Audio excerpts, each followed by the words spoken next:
Hello friends, आप लोग कैसे हैं? उम्मीद करता हूँ आप लोग अच्छे होंगे। तो आइए आज आपके दोस्त मनीष पटेल एजुकेशन सेंटर के चैनल में आप लोगों का स्वागत है। तो देखिए, हम कक्षा 10 का साइंस विज्ञान पढ़ रहे थे, भौतिक विज्ञान में। कल हमने कहाँ तक पढ़ा था? आपका जो दर्पण से संबंधित परिभाषाएं हैं समाप्त हो चुकी थी। आज हमें पढ़ना है प्रतिबिंब के बारे में ना। तो देखिए, यहाँ पर हेडिंग लगा लीजिए आप लोग, प्रतिबिंब। तो आइए हम समझते हैं कि प्रतिबिंब क्या होता है। देखिएगा, इसमें प्रतिबिंब को समझिएगा। देखिए, प्रतिबिंब को प्राप्त करने के लिए कम से कम 2 प्रकाश किरणों की आवश्यकता होगी। कितने प्रकाश किरणों की आवश्यकता होगी? 2। तो यहाँ पर समझिएगा, जैसे मान लीजिए प्रकाश की कोई भी घटना हो, चाहे वो प्रकाश का परावर्तन हो या अपवर्तन ना। जैसे मान लीजिए ये यहाँ से प्रकाश की किरण आई और यहाँ से टकरा करके वापस चली गई, और एक प्रकाश किरण इस प्रकार से आई और ये टकरा करके इधर की ओर गई। तो देखिए, यहाँ पर एक दूसरे को कहाँ पर, जिस बिंदु पर जहाँ पर काटेंगे वहीं पर आपका क्या बन जाएगा? प्रतिबिंब। तो इसका मतलब ये है कि प्रकाश की किसी भी घटना में, प्रकाश की किसी भी घटना में जब कम से कम 2 प्रकाश किरणें जिस बिंदु पर मिलती हैं अथवा मिलती हुई प्रतीत होती हैं, उसे उस बिंदु का प्रतिबिंब कहते हैं। तो हेडिंग लगाइए आप लोग, प्रतिबिंब, और परिभाषा लिखिएगा इसकी। लिखिएगा, जब प्रकाश की किरणें प्रकाश की किसी भी घटना में, प्रकाश की किसी भी घटना में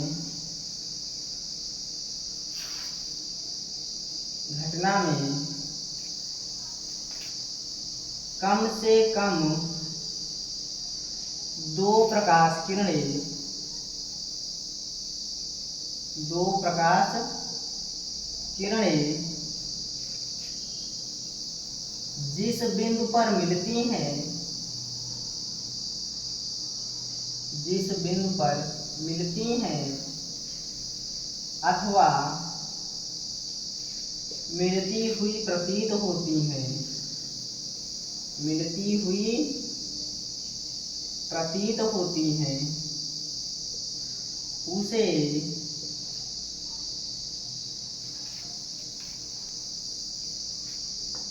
जिस बिंदु पर मिलती हैं अथवा मिलती हुई प्रतीत होती हैं, उसे उस बिंदु का, उस वस्तु का प्रतिबिंब कहते हैं। क्या कहते हैं? प्रतिबिंब कहते हैं। प्रतिबिंब कहते हैं।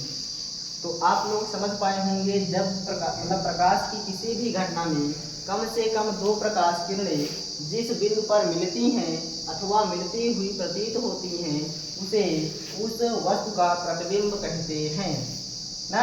अब देखिएगा, प्रकाश प्रतिबिंब कितने प्रकार के होते हैं, अब इसके प्रकार के बारे में जानेंगे हम। प्रतिबिंब के प्रकार, प्रतिबिंब कितने प्रकार के होते हैं? प्रतिबिंब आपके मुख्यतः 2 प्रकार के होते हैं। नंबर 1, वास्तविक प्रतिबिंब। वास्तविक प्रतिबिंब। दूसरा है आपका आभासी अथवा काल्पनिक, चाहे जो कर लीजिए, काल्पनिक प्रतिबिंब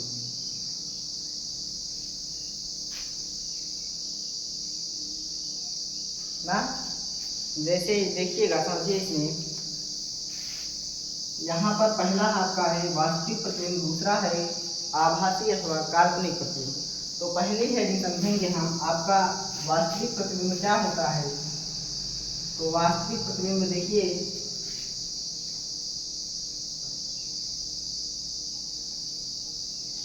जब प्रकाश की किरणें किसी बिंदु पर वास्तव में मिलती हैं, मतलब मिलती हैं और हमें दिखाई देती हैं। इसका मतलब, जैसे अगर ये आपका क्या है, एक अवतल दर्पण है, तो मान लीजिए प्रकाश की किरण इधर से गई, डाली जाती है प्रकाश की किरण इधर, और उसके बाद परावर्तन के पश्चात इस प्रकार से हो गई। तो और उसके बाद एक किरण, प्रकाश की किरण इधर से जाती है और ये इस प्रकार से। तो देखिए इन्होंने ये प्रकाश की किरण कहाँ पर काटी है, यहाँ पर। तो यही क्या बन जाएगा आपका प्रतिबिंब। देखिए ये प्रतिबिंब जो बना है आपको हमें दिखाई दे रहा है, लेकिन हम उत्तल में बात करें तो देखिएगा आपकी प्रकाश की जो किरण होती है सदैव बाईं ओर से डाली जाती है। तो देखिएगा इसका अच्छा ये बताइए, फोकस इधर होगा और वक्रता केंद्र भी इधर होगा। क्योंकि देखिए ये गोला आपका इस प्रकार का रहा होगा ना, तो इसका केंद्र यही तो होगा या किधर होगा, इधर ही होगा ना। तो देखिएगा मान लीजिए प्रकाश की किरण बाईं ओर से गई और उसके बाद क्या हुआ, इसका परावर्तन हुआ तो क्या हो जाएगी, अंदर तो जा नहीं पाएगी। अब देखिए हम क्या करेंगे, इसको हम आभासी रूप से मिला देंगे, एक कल्पना मात्र। तो यहाँ पर आपका कौन सा प्रतिबिंब बना है, आभासी ना। तो आप यहाँ पर आपका वास्तविक है, यहाँ पर दिख रहा है, यहाँ पर कल्पना मात्र है, इसलिए यहाँ पर कौन सा प्रतिबिंब बना है, आभासी प्रतिबिंब। तो हेडिंग लगाइएगा आप लोग, वास्तविक प्रतिबिंब। लिखिएगा इसमें, जब प्रकाश की किरणें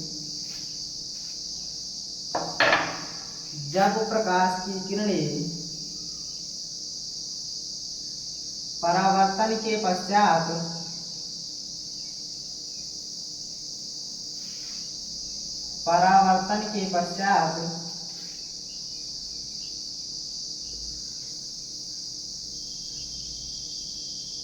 वास्तव में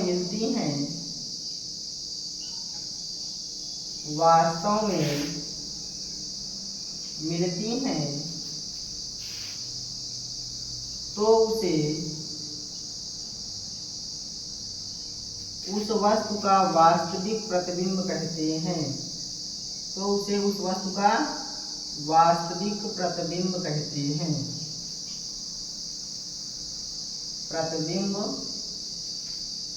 हैं,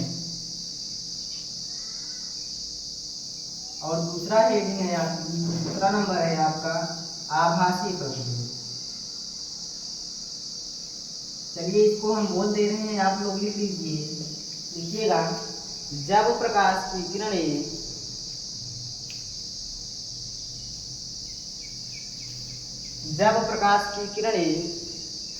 परावर्तन के पश्चात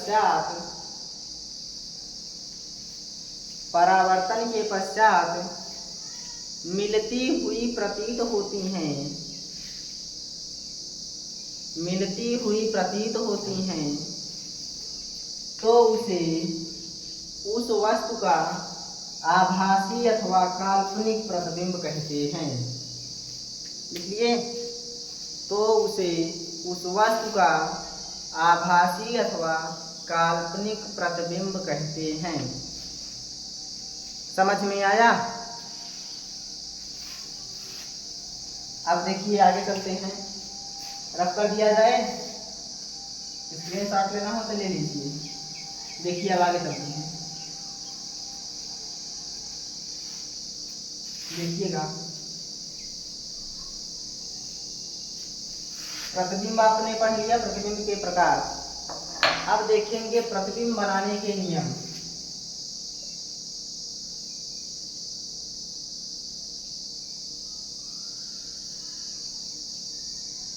प्रतिबिंब बनने के नियम ना, तो लिखिएगा कितने प्रकार से आपका प्रतिबिंब बनता है, कब। देखिए हेडिंग लगा लीजिए, दर्पण द्वारा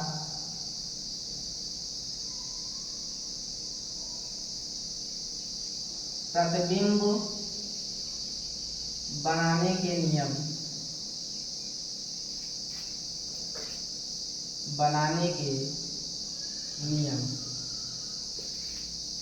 देखिए इसको ध्यान से समझिएगा, चित्र के माध्यम से आपको समझाएंगे हम। तो देखिएगा यहाँ पर प्रतिबिंब बनाने के 3 नियम है दर्पण द्वारा। कौन कौन से नियम है, देखिए हम चित्र में बता देंगे, आपको लिखना होगा अपने आप से, स्वयं से, ठीक है।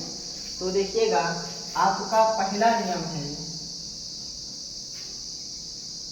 यहाँ पर 3 नियम है इसके। जैसे आपका ये कौन सा दर्पण है, ये आपका बिंदु P और ये आपका F और ये है आपका C ना। और एक उत्तल दर्पण भी ले लीजिए आप, क्योंकि दोनों के लिए हम बना दें। ये बिंदु P, ये होगा आपका F और इधर C। अब इसके क्या होगा, अंदर की ओर लाल ऑक्साइड का पेंट लगाया जाएगा ना। देखिएगा हमने क्या बताया आपको, अभी इसके पहले ही बता दिया है कि प्रकाश की किरणें जो होती हैं सदैव कहाँ से डाली जाती हैं, बाईं ओर से।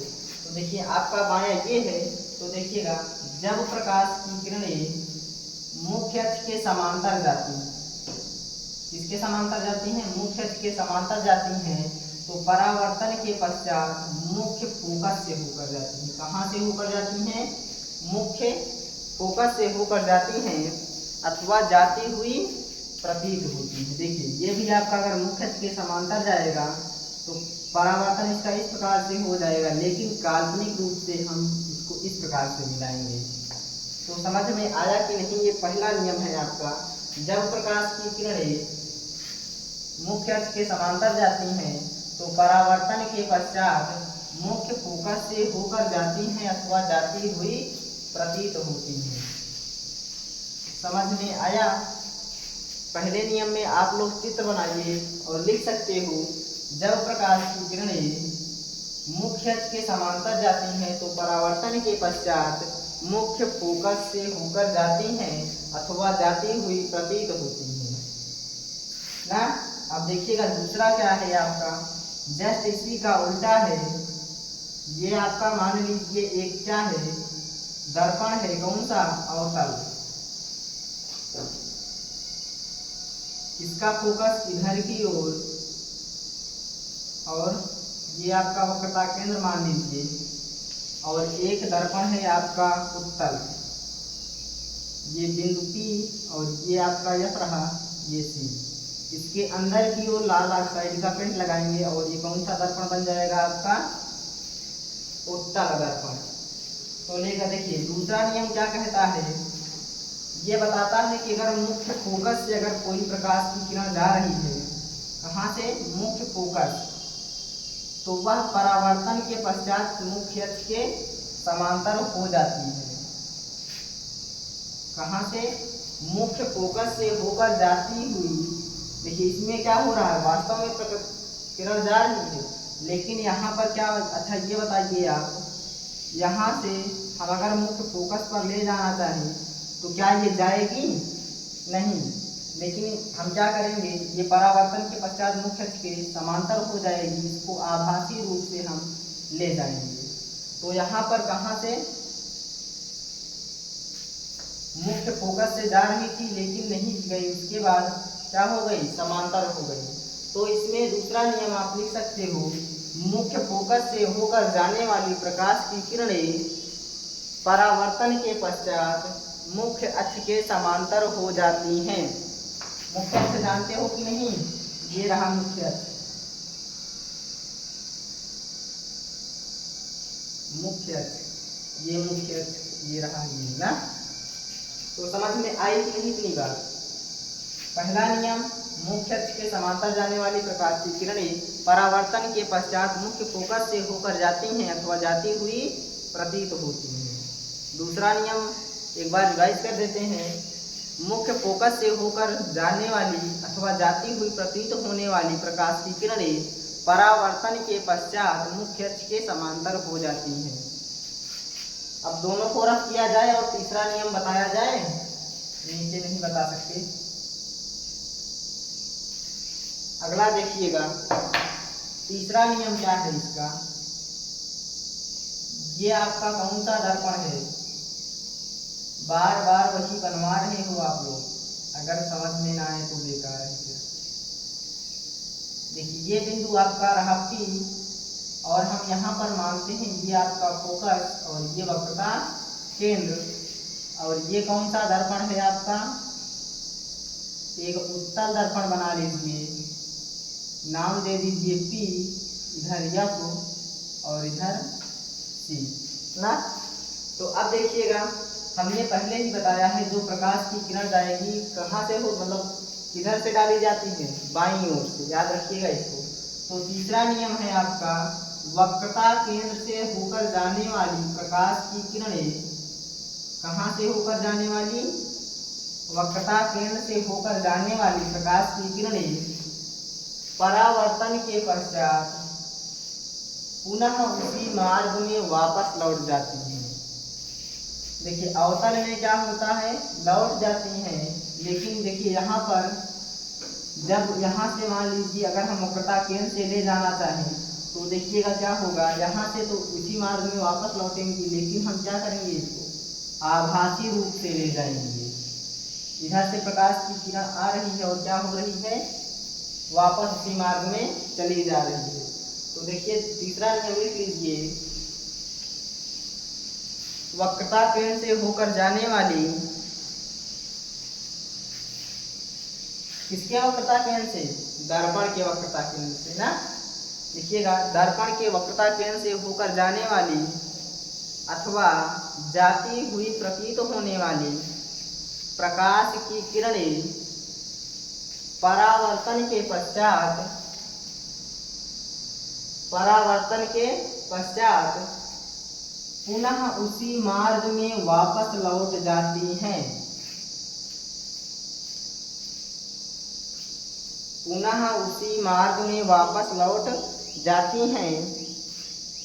आपका तीनों नियम समझ में आया या नहीं? अब एक बार तीनों फिर से देख लीजिए, बस वैसे ही स्पीड में हम रिवाइज कर दे रहे हैं। सुनिएगा, जो पहला नियम था आपका, तब उसमें बताया गया था मुख्य के समांतर जाने वाली प्रकाश की किरणें परावर्तन के पश्चात मुख्य फोकस से होकर जाती हैं अथवा जाती हुई प्रतीत होती हैं। और दूसरा नियम आपके सामने है, मुख्य फोकस से होकर जाने वाली प्रकाश की किरणें अथवा जाती हुई प्रतीत होने वाली प्रकाश की किरणें परावर्तन के पश्चात मुख्य अक्ष के समांतर हो जाती हैं। तीसरा नियम है, वक्रता केंद्र से होकर जाने वाली अथवा जाती हुई प्रतीत होने वाली प्रकाश की किरणें परावर्तन के पश्चात पुनः उसी मार्ग में वापस लौट जाती हैं। समझ में आया? इसको रफ कर दिया जाए। चलिए अब हम सीखेंगे, अगर कोई वस्तु दर्पण के सामने कहीं पर स्थित कर दें, क्या कर दें, मतलब स्थित का मतलब रख दें। पहले हम सीखेंगे अवतल दर्पण द्वारा प्रतिबिंब का बनना। अवतल दर्पण द्वारा प्रतिबिंब का बनना।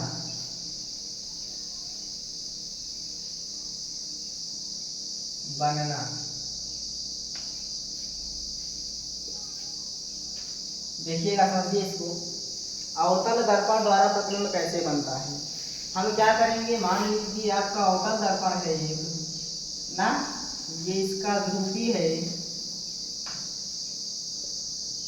और ये आपका F और C। अब हम बारी बारी से किसी वस्तु को लेंगे और बारी बारी से अलग अलग स्थान पर क्या करेंगे, रखेंगे, तब देखेंगे हम इसका प्रतिबिंब कहाँ पर बनता है, कैसे बनता है, सब कुछ देखा जाएगा इसमें ना। तो देखिएगा, पहली स्थिति आपकी क्या हो सकती है, जब हम किसी वस्तु को दर्पण से बहुत दूर रखेंगे, मतलब कि अनंत पर रखी जाए ना। कहाँ पर रखी जाए, अनंत पर। उसके बाद हम थोड़ा सा और इधर आएंगे, तो ये आपका वक्रता केंद्र है, ये मान लीजिए आपका अनंत है।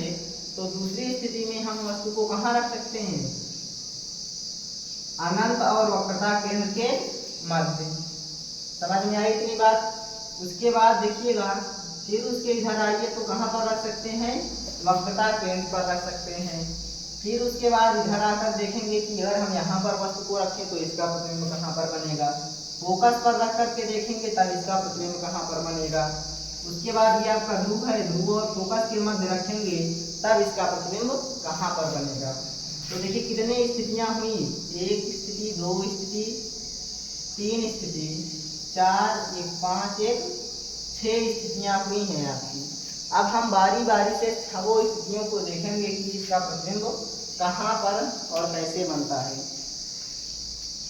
तो हेडिंग लगा लीजिए आप, अवतल दर्पण द्वारा प्रतिबिंब का बनना। देखिएगा, पहली हेडिंग लगाइए आप लोग, जब वस्तु, पहली हेडिंग, पहली बार कहाँ पर रखेंगे, जब वस्तु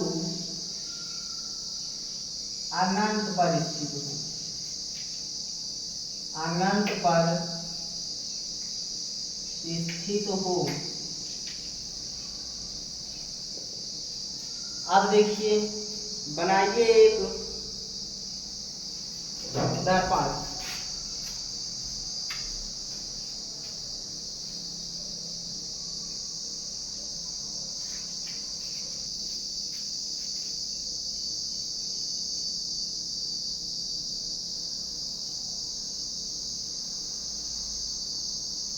ये आपका दू होगा, ये आपका है फोकस, और ये रहा आपका वक्रता केंद्र। तो देखिए, वस्तु को हम कहाँ पर रखेंगे, अनंत पर ना। तो देखिएगा, हमने प्रतिबिंब बनाने के कितने नियम बताए थे, 3 नियम। 3 नियम से 2 नियम इसमें आपको लगाना है, क्योंकि यहाँ पर अब दर्पण के द्वारा, हम अवतल दर्पण के द्वारा प्रतिबिंब अगर देखना चाहते हैं तो कम से कम कितने प्रकाश किरणों की आवश्यकता होगी, 2 प्रकाश किरणों की। तो यहाँ पर देखिएगा, हमने आपको एक नियम में बताया था, अगर कोई भी प्रकाश की किरण मुख्य फोकस से होकर जाती है, कहाँ से होकर जाती है, मुख्य फोकस से होकर जाती है, तो परावर्तन के पश्चात मुख्य अक्ष के समांतर हो जाती है। ये रही आपकी पहली किरण। और हम दूसरी किरण ले जाएंगे, कहाँ से, वक्रता केंद्र से होकर जाने वाली प्रकाश की किरणें परावर्तन के पश्चात क्या होती हैं, उसी मार्ग में पुनः वापस लौट जाती हैं। इस प्रकार से जा रही, उसी प्रकार से क्या हो जाएगी, वापस लौट जाएगी। तो देखिए, एक दूसरे को कहाँ पर काट रही हैं, इसका मतलब इसका सीधा क्या होगा, ये होगा ना। तो अब देखिएगा, यहाँ पर आपका जो प्रतिबिंब बना है, ये वस्तु आपकी बहुत बड़ी है। तो यहाँ पर देखिए, प्रतिबिंब आपका, इसमें 4 स्थितियाँ लिखनी है। अब देखेंगे हम कहाँ पर कैसे सब बना है, सब देखिएगा। यहाँ पर देखिए, आपको पहले नंबर तो 4 स्थितियाँ लिखनी होती हैं। पहले में क्या है, देखिएगा, कहाँ पर बना है, आपका मुख्य फोकस पर बना है। कहाँ पर बना है, मुख्य फोकस पर बना है। दूसरा है, वस्तु से छोटा, वस्तु से छोटा प्रतिबिंब प्राप्त होता है। और उसके बाद तीसरी स्थिति में आप देखिए, यहाँ पर वास्तव में काट रही हैं ना, तो यहाँ पर कौन सा प्रतिबिंब हो जाएगा, आपका वास्तविक प्रतिबिंब। और ये देखिए, आप एक स्थिति और होती है, एक चीज और लिखना होता है। देखिए, वस्तु हमारी किस प्रकार से रखी गई है, इस प्रकार से, लेकिन प्रतिबिंब क्या है, देखिए उल्टा बना है कि नहीं। तो प्रतिबिंब क्या है, आपका उल्टा प्राप्त होता है। ये कब होता है, जब वस्तु कहाँ पर हो स्थित, अनंत पर स्थित हो, तब इसका प्रतिबिंब फोकस वस्तु से छोटा, वास्तविक तथा उल्टा प्रतिबिंब बनता है। समझ में आया। दूसरी स्थिति में हमने कहाँ कहाँ था रखने के लिए किसी वस्तु को, ये आपका अनंत है और ये वक्रता केंद्र। तो इसका मतलब जब वस्तु अनंत तथा वक्रता केंद्र के मध्य स्थित हो, अनंत तथा वक्रता केंद्र के मध्य स्थित हो, मध्य स्थित हो, तब इसका प्रतिबिंब कहाँ पर बनेगा। देखिए, इसमें फिर से बनाइए एक दर्पण आप। उसके बाद ये है आपका दूर, ये है फोकस, ये है वक्रता केंद्र। ये आपका कौन सा दर्पण है, एक अवतल दर्पण ना। तो वस्तु को अब हम कहाँ रखेंगे, यहीं पर रखा जाएगा वस्तु हमारा। तो यहाँ पर देखिएगा, जब प्रकाश की किरणें मुख्य अक्ष के समांतर होकर जाती हैं तो परावर्तन के पश्चात कहाँ से होकर जाती हैं? इसको सीधी लाइन खींचिएगा और देखिए कहाँ से होकर जाएंगी? फोकस से, क्योंकि हमने इस नियम में पढ़ा है ना, ये इधर से गई और इधर से वापस आ गई। दूसरी किरण वक्रता केंद्र से जाने वाली प्रकाश की किरणें इसके परावर्तन के पश्चात क्या होता है? उसी मार्ग में वापस लौट जाती हैं। तो देखिए इसका प्रतिबिंब कहाँ पर बना? यहाँ पर बना है ना, इस बिंदु पर। इसका मतलब कहाँ पर? तो लिखिएगा प्रतिबिंब, देखिए कहाँ पर बना है इसका। देखिए इसमें भी 4 बातें लिखनी होंगी आपको। कौन कौन सी हैं वो 4 बातें? देखिए वास्तविक है या आभासी, उल्टा है या सीधा ना। पहले नंबर हम लिखेंगे कहाँ पर बना है प्रतिबिंब? वक्रता केंद्र और फोकस के मध्य। इसका मतलब सी व एफ के मध्य बना है। और दूसरी बात ये बताइए आपको इसमें दिख रहा है या हम जबरदस्ती बनाए हैं इसमें ना? देखिए वस्तु हमारी इतनी बड़ी है लेकिन प्रतिबिंब क्या है? छोटा है ना। तो वस्तु से क्या है? छोटा प्रतिबिंब बना है ना, वस्तु से छोटा प्रतिबिंब। और क्या है? वास्तविक भी है हमारा। और यहाँ पर देखिए वस्तु हमारी इस प्रकार से है लेकिन प्रतिबिंब हमारा क्या है? नीचे की ओर ना। तो यहाँ पर क्या हो जाएगा? उल्टा प्रतिबिंब। लिख लीजिए 2 स्थितियां हो गई। कहाँ कहाँ पर वस्तु रखी है? जब अनंत पर हो और अनंत और वक्रता केंद्र के मध्य हो, तब इसका प्रतिबिंब बनता है इस प्रकार से। अगली स्थिति लिखिएगा, तीसरी वाली। अब हम कहाँ रखेंगे वस्तु को? देखिएगा तीसरी स्थिति में हम रखेंगे जब वस्तु अब की बार देखिए वक्रता केंद्र पर रखेंगे। जब कहाँ पर वस्तु स्थित हो? सी पर स्थित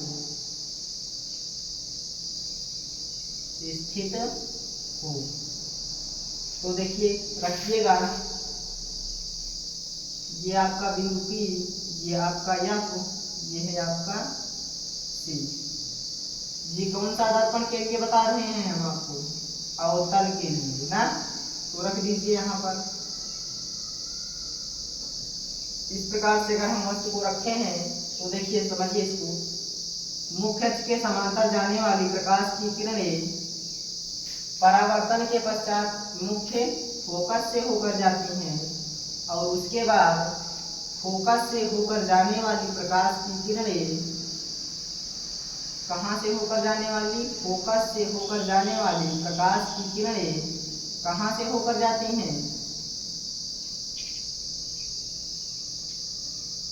फोकस से देखिए होकर जा रही है और ये क्या हो जाएगी? समांतर हो जाएगी। तो देखिए एक दूसरे को कहाँ पर काट रहे हैं?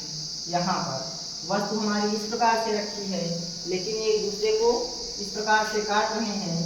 थोड़ा आप लोग सही से बनाइएगा, बटन लेकर के इसे बैठिएगा और ये जो दर्पण है दर्पण भी आप सही से बनाइएगा। समझ में आया? तो यहाँ पर देखिए आपका प्रतिबिंब कहाँ पर बना है? वक्रता केंद्र पर बना ना। अब देखिए इसके लिखिएगा 4 बातें कौन कौन सी हैं? आप लोग बताइए कहाँ पर बना है, कैसा बना है, सब कुछ बताइए। कहाँ बना है? वक्रता केंद्र पर ही बना है ना। कहाँ पर बना है? सी पर ही बना है। अब बताइए वस्तु से छोटा है या बड़ा? देखिए वस्तु भी हमारी इतनी बड़ी है तो प्रतिबिंब आपका क्या है? उतना ही बड़ा है। तो इसका मतलब वस्तु के बराबर। अब देखिए अब वास्तविक है या आभासी? वास्तविक है ना, वास्तविक लिख दीजिए। अब देखिए वस्तु हमारी इस प्रकार से है लेकिन प्रतिबिंब आपका उल्टा बना है। क्यों? ये भी लिख लीजिए, आपका कंप्लीट हुआ।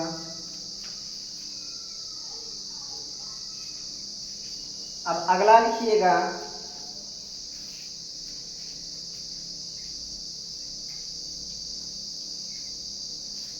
चौथी स्थिति क्या होगी आपकी? जब वस्तु कहाँ पर स्थित हो, सी व एफ के मध्य स्थित हो, एफ के मध्य स्थित हो। एक बनाइए आप अवतल दर्पण,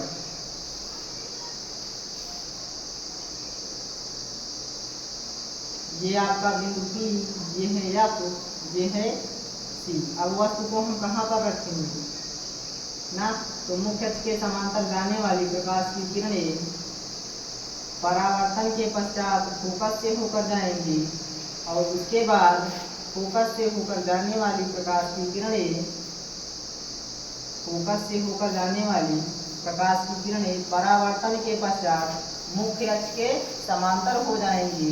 तो ये देखिए अब एक दूसरे को ये कहाँ पर काटी है, इस बिंदु पर काटी है कि नहीं, तो इसका प्रतिबिंब आपका कहाँ बनेगा। चार बातें लिखिएगा इसमें, चार बातें कौन कौन सी। पहले नंबर ये देखिए कहाँ पर बना है आपका प्रतिबिंब ना, तो कहाँ पर बना है, यहाँ पर आपका वक्रता केंद्र पर तो नहीं बना। देखिए वक्रता केंद्र है और इधर आपका बहुत दूर तक अनंत है, तो क्या है वक्रता केंद्र व अनंत के मध्य बना है कि नहीं, के मध्य। और दूसरी बात क्या लिखोगे आप लोग, वस्तु से छोटा है या बड़ा। देखिए प्रतिबिंब, वस्तु हमारी इतनी बड़ी है लेकिन आपका जो प्रतिबिंब है क्या है, इतना बड़ा बना है, तो इसका मतलब वस्तु से अब की बार प्रतिबिंब क्या है हमारा, बड़ा प्रतिबिंब है ना। और उसके बाद आगे देखिएगा ये वास्तविक है या आभासी, वास्तव में काट रही है ना इस बिंदु पर, क्या हो जाएगा, वास्तविक प्रतिबिंब बनेगा। ये देखिए वस्तु हमारी इस प्रकार से लेकिन प्रतिबिंब उल्टा बना है, तो उल्टा लिख दीजिए। चार कंडीशन हो गई, जल्दी से स्क्रीनशॉट लीजिए, उसके बाद रफ किया जाए इसको।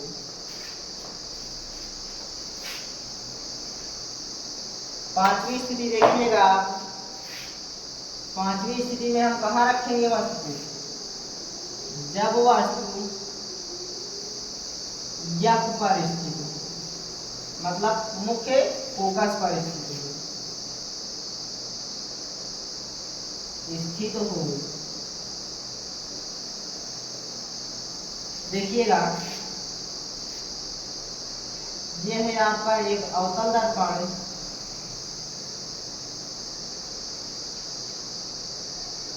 एफ, और ये रहा आपका वक्रता केंद्र सी। वस्तु को हम कहाँ रखेंगे अब की बार, मुख्य फोकस पर। तो ये देखिए मुख्य फोकस से होकर जाने वाली प्रकाश की किरणें, प्रकाश की किरणें परावर्तन के पश्चात कहाँ से होकर जाती हैं, मुख्य फोकस से होकर जाती हैं ना।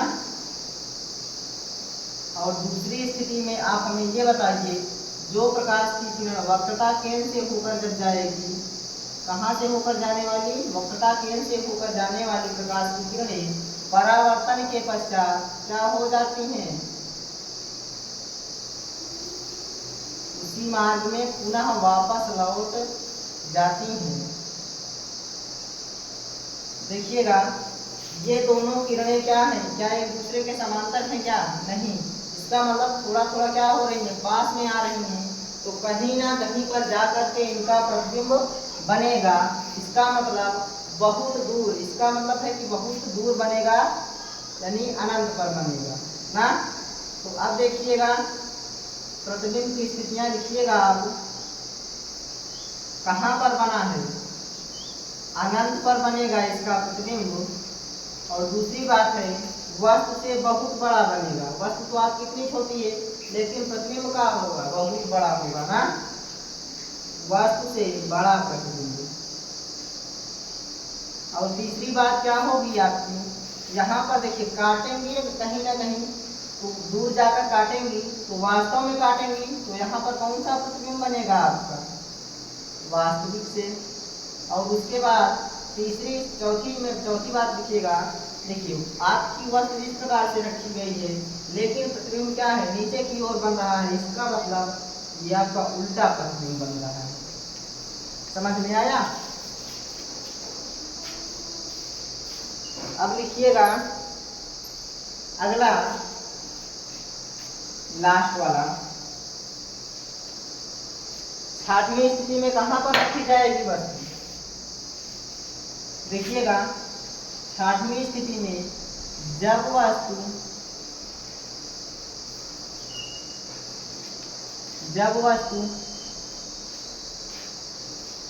F व P के मध्य, F का मतलब मुख्य फोकस तथा P का मतलब ध्रुव पर स्थित हो। कहां पर स्थित हो? अब की बार हम देखिएगा वस्तु को कहां रखेंगे।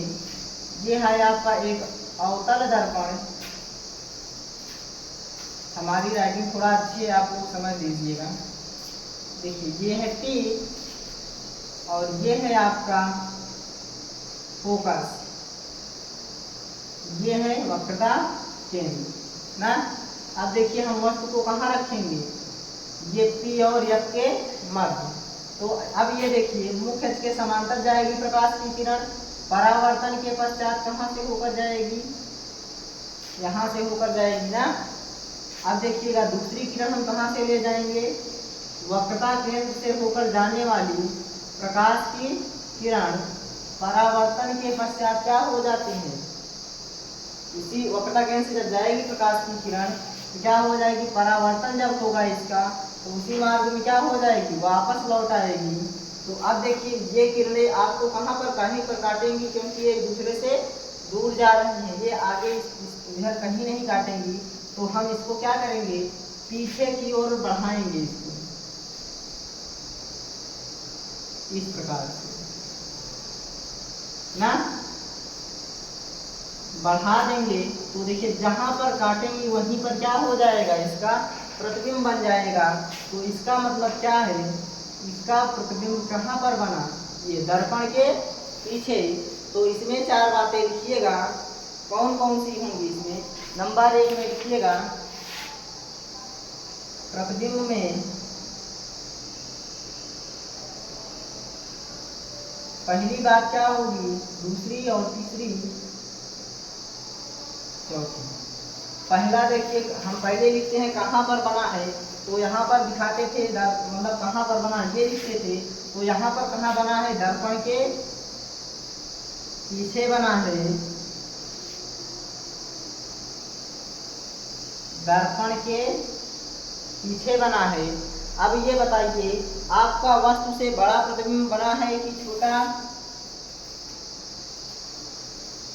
क्या बनेगा। अरे भाई वस्तु तो हमारी इतनी छोटी है, लेकिन हमारा प्रतिबिंब क्या हुआ है, बड़ा बना है ना। तो वस्तु से क्या है, बड़ा प्रतिबिंब।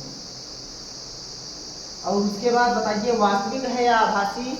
जब यहाँ पर अपने आप काटती थी प्रकाश की किरणें तो क्या बनता था, वास्तविक बनता था। और इधर अब क्या हम किए हैं, अपने आप मिलाए हैं, तो यहाँ पर आपका प्रतिबिंब कौन सा बनेगा, आभासी प्रतिबिंब बनेगा ना। उसके बाद आप देखिएगा, अब यहाँ से समझिए, अब यहाँ देखिए अब उल्टा बना है कि सीधा। आपकी जो वस्तु है इस प्रकार से रखी गई है, तो अब देखिएगा इसका प्रतिबिंब भी ऊपर की ओर बना है, तो इसका मतलब क्या है, सीधा प्रतिबिंब बना है। क्या बना है, सीधा प्रतिबिंब बनता है ना। नोट कर लीजिए इसको जल्दी से, या स्क्रीनशॉट ले लीजिए।